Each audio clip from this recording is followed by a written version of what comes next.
November is a notoriously deadly month on the Great Lakes.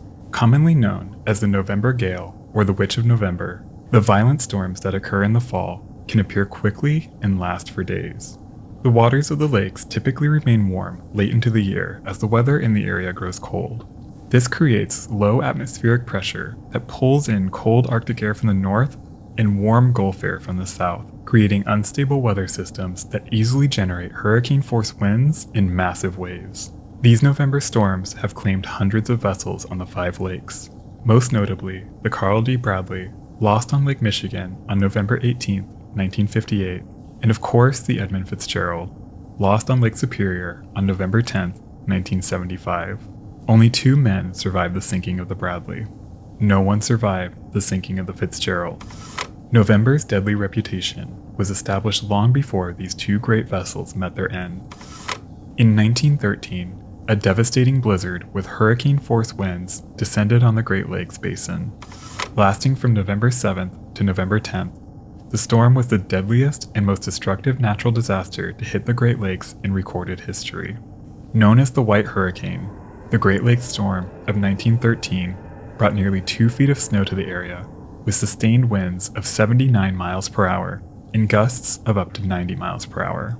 Waves on the lakes reached an estimated 35 feet, with snow squalls creating whiteout conditions. There was little warning of the coming storm until late afternoon on Friday, November 7th, when Coast Guard stations and Weather Bureau offices on Lake Superior raised red and white lanterns, the rarely used warning for a hurricane. The next 3 days would forever change the Great Lakes. And when the storm cleared, the hull of an overturned freighter was found ominously floating on the surface of Lake Huron. With so many freighters lost in the storm, it would take weeks to identify the mystery ship. But the identity of this overturned hull was only a small part of a larger mystery that continues to baffle people in the area to this very day.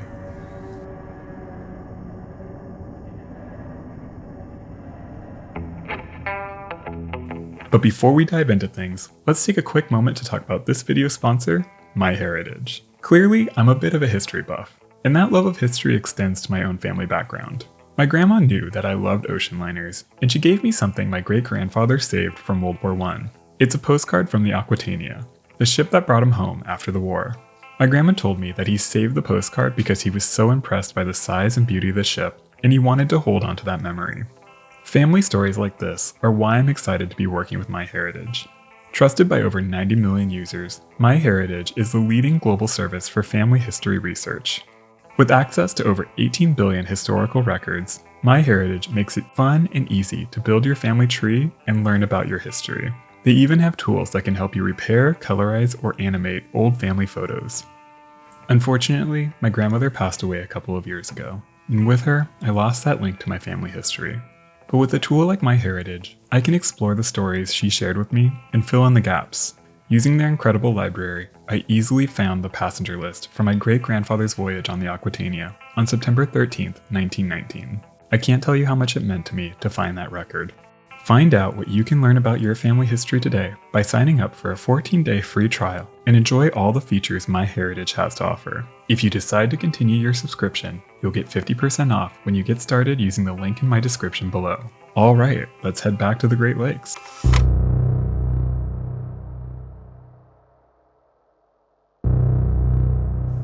The Great Lakes are a geological wonder and an absolutely essential factor in the economic growth of North America. With a total surface area of 94,250 square miles, the Great Lakes contain 21% of the world's surface fresh water. Carved out over 14,000 years ago by retreating ice sheets during the last ice age, the Great Lakes Basin spans the Mideast region of the United States and Canada. The 5 lakes are massive enough to exhibit sea-like characteristics, and they've played a vital role in trade and transportation since the earliest days of Native American habitation. The resource-rich region was critical to the industrialization of the United States and Canada. Soon, large bulk freighters unique to these waters dominated the lakes. Their cargoes consisted of materials like iron ore, grain, potash, stone, and coal. And by the first decade of the 20th century, the Great Lakes represented more than 1/3 of the cargo capacity of the entire United States merchant fleet. With the lakes freezing during the winter months, shipping companies and their captains were frequently under immense pressure to efficiently transport the maximum possible cargo as late into the season as they possibly could. The risks these mariners were forced to take in order to achieve these goals made shipwrecks a way of life for the people of the Great Lakes. Exact numbers are impossible to calculate, but estimates range from 6,000 to 25,000 ships and at least 30,000 lives have been lost on these waters. Many of these losses can be attributed to the uniquely dangerous storm systems that wreak havoc on the lakes in the autumn months. The 1913 season was a mild one, and by November of that year, the weather on the Great Lakes was unusually calm and warm, with temperatures reaching into the low 70s in some areas. But experienced sailors knew that it was only a matter of time before they were hit by a November gale. They just hoped that these storms would hit after their final runs of the season. Weather forecasting at the time was in its infancy, and there were few tools available to predict or track storms, let alone issue effective warnings. The first signs of what was to come were noticed on the western end of Lake Superior, the largest and deepest of the Great Lakes, on Thursday, November 6, 1913. By the next day, the string of low-pressure centers collided into a large storm system southwest of Lake Superior that moved east toward Lake Michigan and Lake Huron. Then, on November 9th, another storm system from the south moved into the region, sweeping moist Atlantic air over colder air masses, producing heavy snow and ice. Combined with extremely large waves generated by the hurricane-force winds, the worst of the storms slowly moved down Lake Huron on November 9th, the deadliest day in the history of the Great Lakes.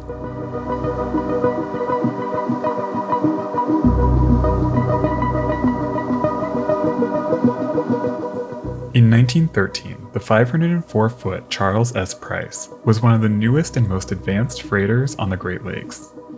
Equipped with electric lights, hot water showers, and flush toilets, the Price was part of a new generation of steel-hulled vessels that were rapidly replacing the wooden vessels that once dominated the area. In the first decade of the 20th century, roughly half of the vessels built by U.S. shipyards were launched on the Great Lakes. This building boom meant that the lucrative shipping trade in the area was operated by increasingly newer ships and a growing sense of confidence that these modern steel freighters could stand up to even the harshest weather conditions. The Charles S. Price was one of the largest freighters on the lakes when she was launched in 1910. Built by the American Shipbuilding Company in Lorain, Ohio, the Price came in at 6,322 tons and was operated by a crew of 28. On the morning of Saturday, November 8th, the Charles S. Price, captained by William Black of Cleveland, left Ashtabula, Ohio, with a load of coal. At first, the Price's crew enjoyed unseasonably warm weather as they sailed west on Lake Erie toward the Detroit River Light, 150 miles away. Only a few days before, Milton Smith, the Price's first assistant engineer, decided to leave the ship before its last run. Smith enjoyed his time on the ship and formed friendships with his fellow crew, including wheelsman Ars McIntosh. But over the last couple of runs, Smith became convinced that something bad was going to happen to the Price. Captain Black tried to convince him to stay on for the final run, but Smith had his mind made up and bid goodbye to the ship and its crew on Wednesday, November 5th. It's hard to know if the rest of the ship's crew felt a similar sense of foreboding. Either way, Steward Herbert Jones even brought his wife along on this particular voyage, and she helped prepare meals in the ship's galley. The Regina was a modest Canadian package freighter built for the Merchant Mutual line and launched on September 4, 1907. She came in at 1,956 tons and measured 249 feet 3 inches in length and had a beam of 42 feet 6 inches. Built in Scotland by A. Macmillan and Sons, she was powered by a single triple expansion engine and was designed to carry general cargo. By November 1913, she was captained by Edward McConkie. At 34 years old, McConkie was by this time a well-experienced mariner on the Great Lakes. The Regina and her crew of 20 was his first command, and he was eager to finish the final run of the season so that he could get back home to his wife Amanda and their young daughters 2-year-old Eileen and 7-year-old Amy. On the morning of Saturday, November 8th, while the storm raged over Lake Superior and the Regina continued loading her cargo in Sarnia, Ontario at the foot of Lake Huron, Captain McConkie was unaware of the magnitude of the coming storm. Communications with the upper lakes had already been lost as telephone and telegraph wires in Michigan and Wisconsin snapped in the heavy snow and winds, keeping word of what was to come from reaching the captains on Lake Huron. By that evening, the Charles S. Price was passing the Detroit River Light. Throughout the day, the temperature had been steadily dropping and ominous snow clouds were forming overhead. Captain Black turned his bow north, heading up the Detroit River, but the heavy current slowed their progress. Just after midnight, they crossed Lake St. Clair and headed up the St. Clair River. St. Clair, Michigan was the hometown of wheelsman Ars McIntosh. 22-year-old Ars, along with his brother Lee, had followed in their father's footsteps and both took to the lakes at an early age. He planned to sail again the following season, and he hoped that if he stayed on with the Price through its final run, he would be in line for a raise and a promotion in the spring. Ars was saving up money to marry his fiancée Kitty Thibault, a childhood friend and his next-door neighbor on Pug Street in St. Clair, the town he could now see from the wheelhouse of the Price.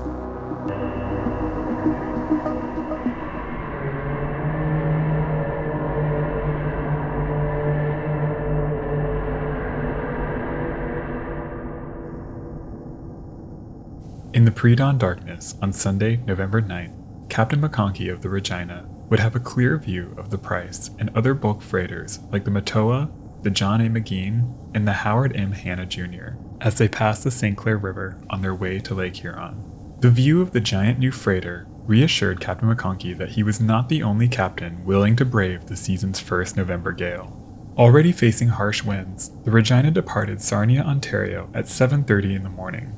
As she sailed into the lake, a ship spotter named Denny Lynn watched from the shore. The companies of the Great Lakes often used spotters to keep track of their ships in the days before the adoption of ship-to-shore radio.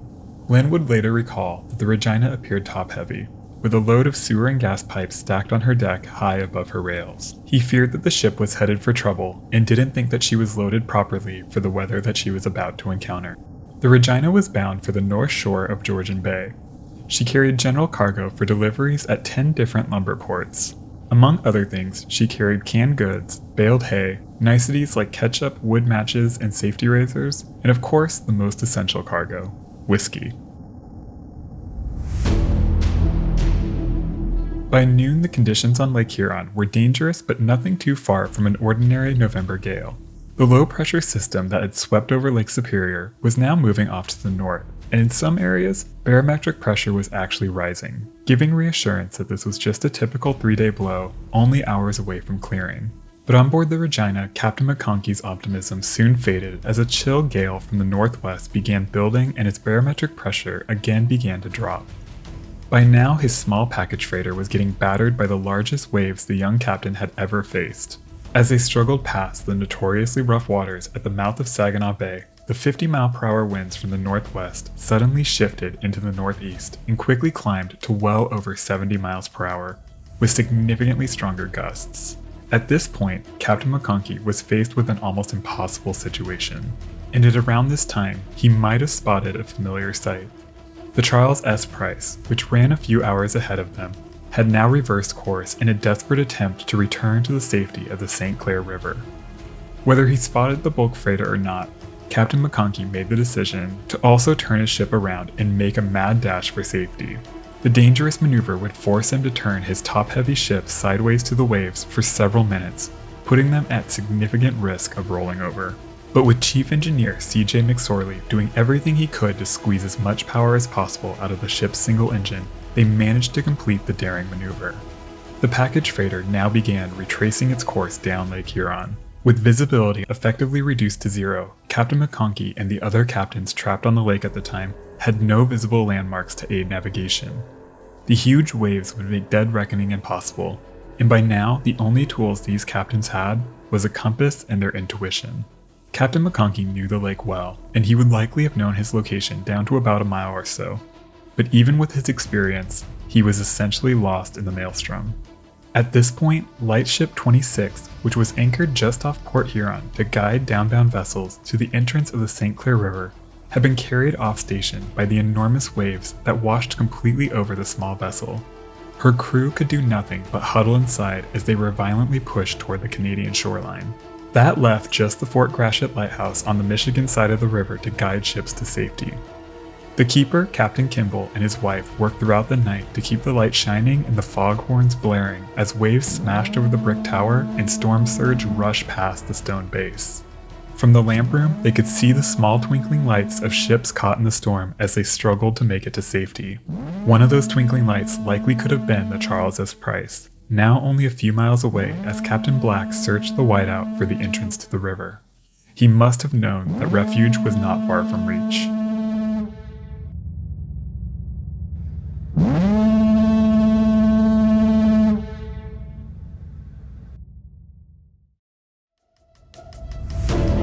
Further north on the Michigan side of the lake, near the town of Port Sanilac, the Regina was also racing for safety when Captain McConkey suddenly felt a thump from deep within his ship that sent his blood cold.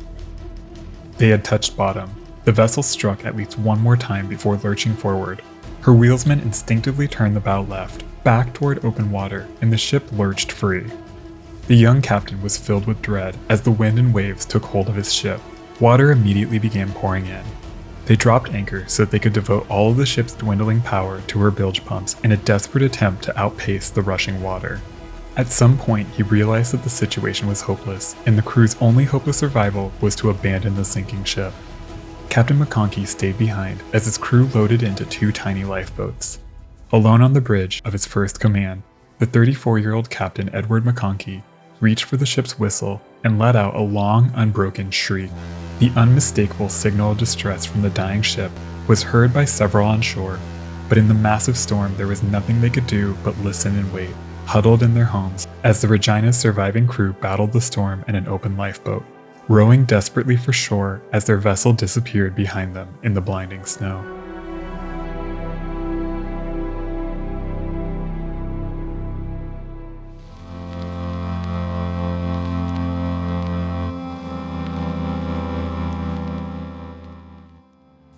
Over the course of just 4 hours, Lake Huron would claim 8 ships and the lives of 178 sailors.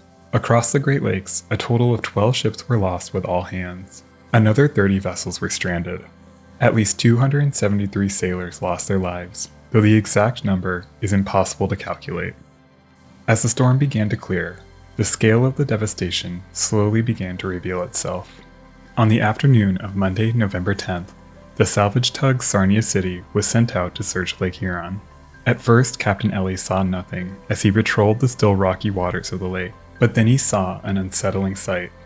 The upturned bow of a steel freighter, lazily drifting on the lake's surface. The discovery would soon ignite wide speculation in the press over the identity of what would soon be dubbed the mystery ship. It was assumed that the hull belonged to the missing Regina. By Tuesday morning, on the beach of Port Franks, Ontario, debris from wrecked ships began washing ashore. A lifeboat from the Regina was found in the debris, with 3 crew members still on board.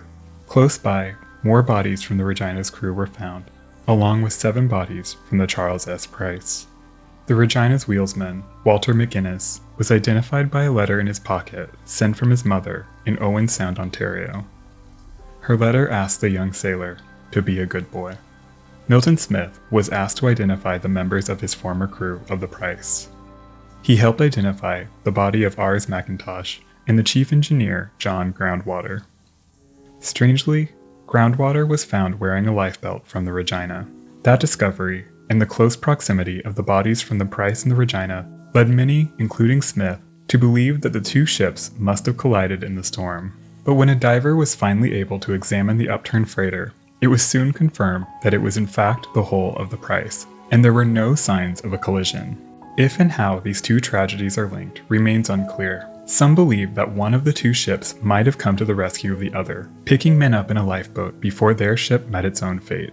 But it's hard to imagine exactly how that could have occurred. A depressing and perhaps more likely explanation was that the bodies of these sailors were looted before they were reported to local authorities, and the lifebelt was switched while the bodies were hastily searched for valuables. It's also possible that they were simply mixed up when the bodies were recovered and laid out in a local furniture store for identification. The wreck of the Regina was not discovered until the summer of 1986, when she was found 3 miles offshore between Port Sanilac and Lexington, Michigan. It was confirmed that she struck bottom multiple times. The wreck also gave clues to Captain McConkey's final moments. After sounding the distress signal, the young captain, having done all he could to save his doomed crew, likely returned to his cabin, where he waited alone in the darkness for the end to come. With the wreck resting upside down, the deckhouse soon collapsed, releasing the captain's body, which washed ashore on the Michigan side of Lake Huron in August of 1914. His wife Amanda carefully dried the diary found in his pocket. The last entry was made on November 7th, a simple recording of the weather that day. The enormous pressures placed on the captains of the Great Lakes to carry as much cargo as possible up until the very end of the season would not end after the devastation of 1913. In an effort to deliver cargo as efficiently as possible, most bulk freighters at the time were significantly underpowered, making them especially vulnerable to difficult weather. Often, even when a captain felt it was unsafe, he would be pressured to make one last run. These practices would last well into the 1970s, when the lakes would claim their most famous victim, the Edmund Fitzgerald, on November 10, 1975.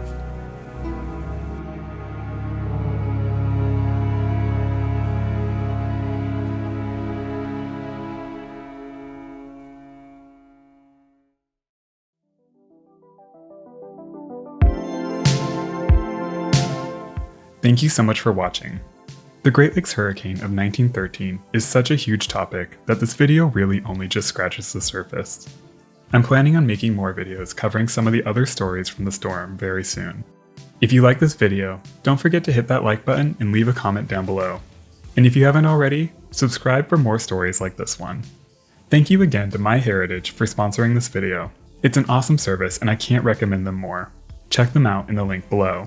I'd also like to thank my incredible supporters on Patreon. Their support helps keep this channel alive. Alright crew, that's all I've got. Until the next one, be nice to people.